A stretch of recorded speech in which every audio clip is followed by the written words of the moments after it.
क्या भारत आने वाले समय में चीन के साथ युद्ध की तरफ बढ़ रहा है?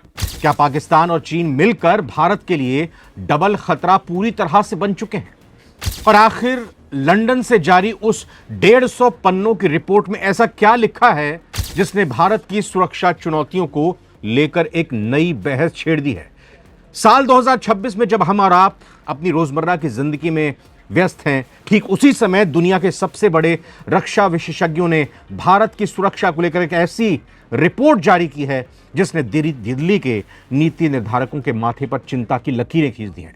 लंदन के प्रतिष्ठित थिंक टैंक IISS यानी international institute for strategic studies ने अपनी 150 पन्नों की Asia Pacific security assessment report जारी की है।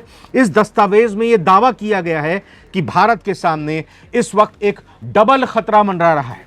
रिपोर्ट में एक बेहद डरावने शब्द का इस्तेमाल किया गया है, नो पीस, यानी भारत और उसके पड़ोसियों के बीच अब कभी भी पूर्ण शांति बहाल नहीं हो सकती है। तो क्या वाकई चीन से भारत का युद्ध होने वाला है? क्या पाकिस्तान और चीन मिलकर भारत पर दो तरफा हमला करने की साजिश रच रहे हैं? आज सारी दुनिया में हम इस 150 पन्नों की थ्रिलर रिपोर्ट के एक एक पन्ने को खंगालेंगे और आपको बताएंगे कि लंदन से आई यह रिपोर्ट भारत के लिए कितनी बड़ी चेतावनी है, चिंता की बात है। वीडियो को बहुत ध्यान से और अंत तक देखिएगा क्योंकि यह सीधे हमारे देश की सुरक्षा और संप्रभुता से जुड़ा मामला है। नमस्कार, मैं रविंद्र सिंह आपके साथ, आप नवभारत टाइम्स देख रहे हैं।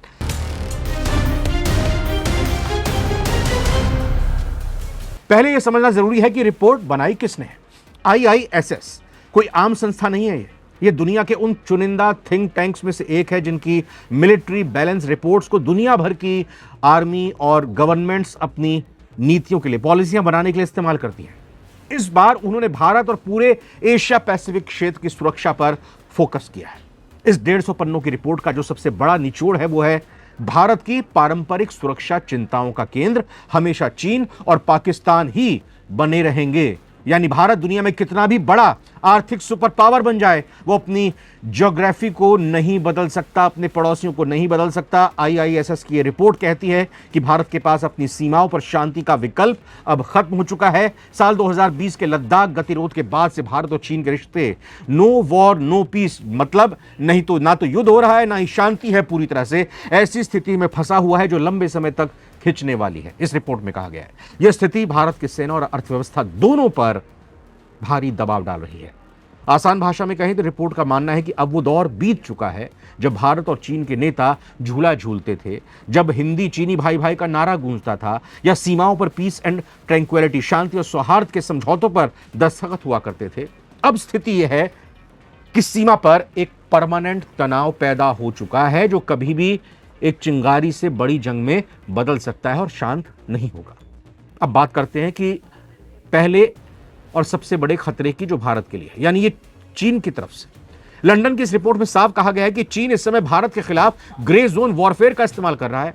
अब ये ग्रे जोन क्या भला है, इसको समझते हैं। आइए, दरअसल ये ग्रे जोन का मतलब होता है कि ऐसी स्थिति जो ना तो पूरी तरह से शांति है और ना ही खुला युद्ध है।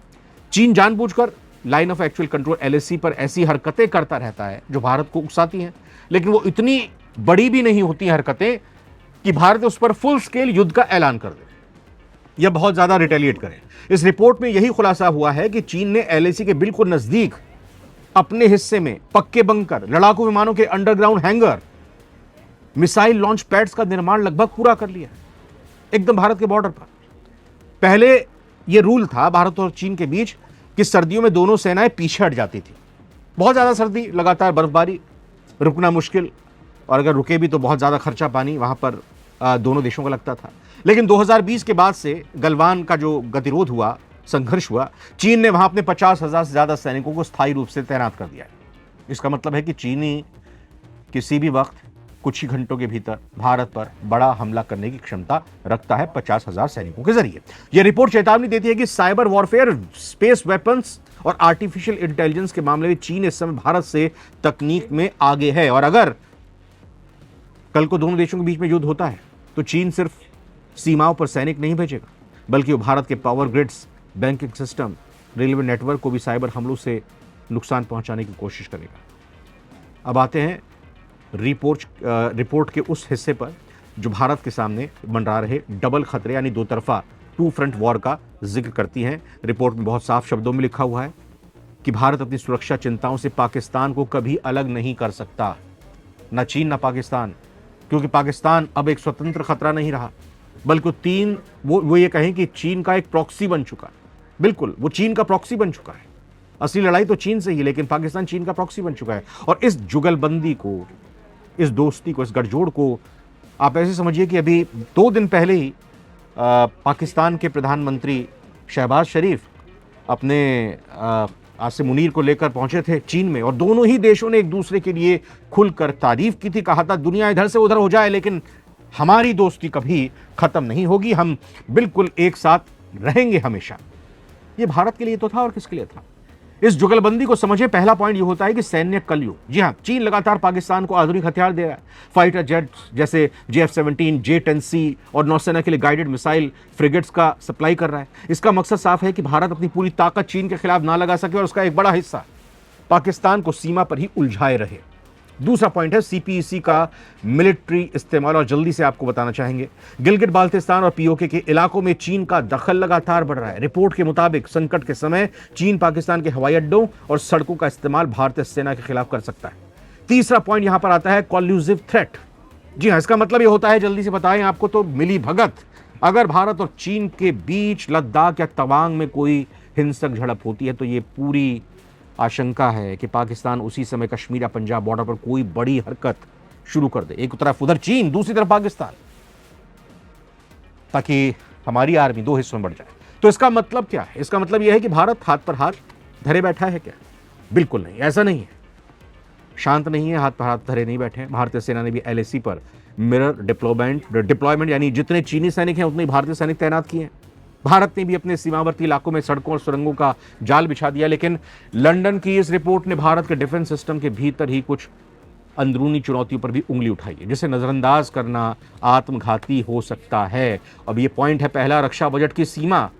ये रिपोर्ट जो कह रही है कि भारत का रक्षा बजट भले ही दुनिया के टॉप 5 देशों में आता हो, लेकिन भारत का बजट इतना बड़ा हिस्सा नहीं है। उसका एक बहुत बड़ा हिस्सा सैनिकों की सैलरी और पेंशन देने में ही निकल जाता है। आधुनिक हथियारों की खरीद और रिसर्च के लिए जो काम होता है, पैसा चाहिए, वो चीन के मुकाबले काफी कम है भारत पर अभी। दूसरी चुनौती, थिएटर कमांड्स में लगातार देरी हो रही है। भारत काफी समय से अपनी तीनों सेनाओं, थल सेना, वायुसेना, नौसेना को एक कमान के नीचे लाने के लिए थिएटर कमांड बनाने की कोशिश कर रहा है, लेकिन रिपोर्ट कहती है कि आंतरिक नौकरशाही और तीनों सेनाओं के बीच आपसी तालमेल की कमी के कारण यह प्रक्रिया साल 2026 में भी बहुत धीमी गति से चल रही है।